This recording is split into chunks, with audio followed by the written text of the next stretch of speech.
अमृत की धारा है धारा, जो देती दुखों से किनारा। ओम शांति। मुरली मंथन हम 4 हिस्सों में करेंगे: ज्ञान, योग, धारणा और सेवा। ज्ञान मंथन को आसान करने के लिए उसे 7 हिस्सों में बांटा गया है। पहला है परमात्मा, दूसरा है आत्मा, तीसरा है त्रिलोक और त्रिमूर्ति, चौथा है कल्पवृक्ष, पांचवा है सृष्टि चक्र, छठा है सीढ़ी या फिर भारत के उत्थान और पतन की कहानी, और सातवां है गीता और गीता के भगवान। आज 27 अगस्त 2020। आज की मुरली में बाबा ज्ञान में परमात्मा, आत्मा और सीढ़ी या फिर भारत के उत्थान और पतन की कहानी, इन विषयों पर समझाते हैं। आज के महावाक्य है: मीठे बच्चे, बाप आए हैं इस वैश्यालय को शिवालय बनाने। तुम्हारा कर्तव्य है वैश्याओं को भी ईश्वरीय संदेश दे, उनका भी कल्याण करना। ज्ञान में पहले है परमात्मा।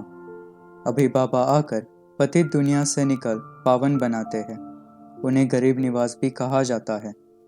दूसरा है आत्मा। आत्मा अविनाशी है। आत्मा ही पहले सतोप्रधान थी, अब तमो प्रधान बनी है। सारी आत्माएं एक परमपिता परमात्मा शिव के बच्चे हैं, समझते हैं मैं आत्मा बाबा का बच्चा हूँ। तीसरा है सीढ़ी या फिर भारत के उत्थान और पतन की कहानी। अभी हम विश्व के मालिक बनने का पुरुषार्थ कर रहे हैं। बाकी जो सत्संग आदि करते हैं उनमें उद्देश्य कोई होता नहीं। इस पढ़ाई से तो सबका बेड़ा पार होता है। साहूकारों के लिए तो जैसे यहाँ ही स्वर्ग है। अक्सर करके माताओं को सेवा का शौक रहता है। पुरुष लोग क्लब आदि में घूमते रहते हैं, साहूकार फैशन आदि करते रहते हैं, लेकिन देवताओं की तो नेचुरल ब्यूटी होती है। कितना फर्क होता है। यहाँ सच सुनाया जाता है तो थोड़े आते हैं, सो भी गरीब उस तरफ झट चले जाते हैं। गुरु लोग सगाई भी कराते हैं। यहाँ किसी की सगाई की जाती है तो भी बचाने के लिए, कामचिता पर चढ़ने से बच जाए, ज्ञानचिता पर बैठ पदम भाग्यशाली बन जाए। माँ बाप को कहते हैं यह बर्बादी का धंधा छोड़ चलो स्वर्ग में।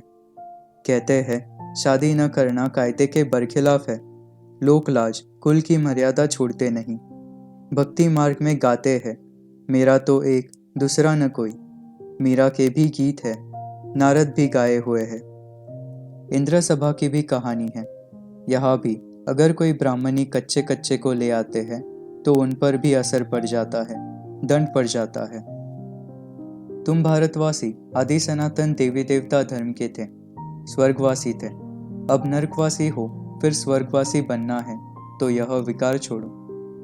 कितना सहज है, परंतु कोई बिल्कुल समझते नहीं है। वानप्रस्थ अवस्था में भी मोह की रग जाती रहती है। आजकल वानप्रस्थ अवस्था में इतने नहीं जाते हैं।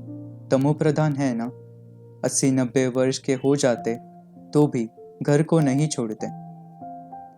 अब ईश्वर को याद करना है। भगवान कौन है यह सब नहीं जानते। सर्वव्यापी कह देते तो याद किसको करें। यह भी नहीं समझते कि हम पुजारी हैं। बाप तो तुमको पुजारी से पूज्य बनाते हैं, सो भी 21 जन्मों के लिए। यह पुरानी दुनिया तो खत्म होनी है, वहाँ क्रिमिनल बात होती ही नहीं। यहाँ कई गरीब साधारण हैं, उनको बाप बैठ इतना ऊंच उठाते हैं। 1-2 रुपए भेज देते हैं, रिटर्न में बहुत मिल जाता है। यहाँ लेंगे तो वहाँ कम हो जाएगा। स्वर्ग में तो सब कुछ मिलना है। यह सारा ज्ञान एक ही बार मिलता है, फिर सतयुग से लेकर कलयुग अंत तक किसको मिलता नहीं। योग।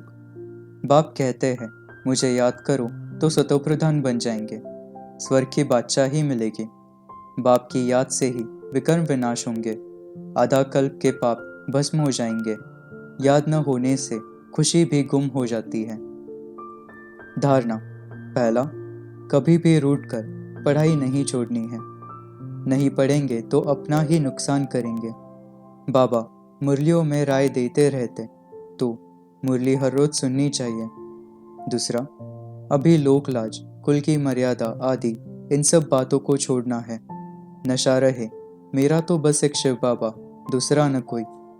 तीसरा, अपने को चेक करते रहना है, लक्ष्मी को वरने लायक बने हैं, पवित्र सर्वगुण संपन्न है। चौथा, अपनी चलन को रॉयल बनाना है, बस यही तात रहे कि अभी हमको घर जाना है। धंधे आदि में जितना समय मिले अपने को आत्मा समझो और याद में रहो। हम आत्मा है यह पक्का निश्चय कर लो, चार्ट रखते चलो, फिर लिखते लिखते थकना नहीं। 21 जन्म पूज्य बनने के लिए पुरुषार्थ करते रहो। सेवा, बाबा ने समझाया है, अधम ते अधम जो वैश्याए है उनकी सर्विस करनी चाहिए। उनको बोलो, तुम ही ऊंच ते ऊंच से नीच ते नीच बनी हो, तुम्हारे नाम से ही भारत वैश्यालय बना है। फिर तुम शिवालय में जा सकती हो यह पुरुषार्थ करने से। तुम अभी पैसे के लिए कितना गंदा काम करती हो, अब यह छोड़ो। ऐसे समझाने से बेचारी बहुत खुश होंगी क्योंकि वह भी अबलाए है। दूसरा, बनारस हिंदू यूनिवर्सिटी आदि जहाँ शास्त्र बहुत पढ़ते हैं उनमें उद्देश्य आदि तो कुछ है नहीं, तो जाकर ऐसे ऐसे अधम की सर्विस करनी है। तीसरा, साहूकार लोग जब देखेंगे यहाँ गरीब आते हैं तो उनको आने की दिल नहीं करेगी।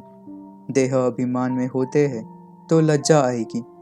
बाबा कहते हैं तुम उनका एक अलग स्कूल खोल लो। चौथा, अधमों का उद्धार करने के लिए बहादुरी चाहिए। बाबा को सर्विस में बड़े फुर्त बच्चे चाहिए।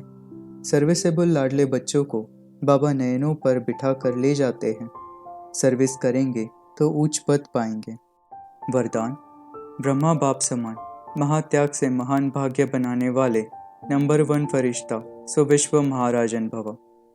नंबर 1 फरिश्ता सो विश्व महाराजन बनने का वरदान उन्हीं बच्चों को प्राप्त होता है जो ब्रह्मा बाप के हर कर्म रूपी कदम के पीछे कदम उठाने वाले हैं, जिनका मन बुद्धि साकार में सदा बाप के आगे समर्पित है। जैसे ब्रह्मा बाप ने इसी महात्याग से महान भाग्य प्राप्त किया, अर्थात नंबर 1 संपूर्ण फरिश्ता और नंबर 1 विश्व महाराजन बने, ऐसे फॉलो फादर करने वाले बच्चे भी महान त्यागी व सर्वस्व त्यागी होंगे। संस्कार रूप से भी विकारों के वंश का त्याग करेंगे। स्लोगन, अभी सब आधार टूटने हैं, इसलिए एक बाप को अपना आधार बनाओ। ओम शांति।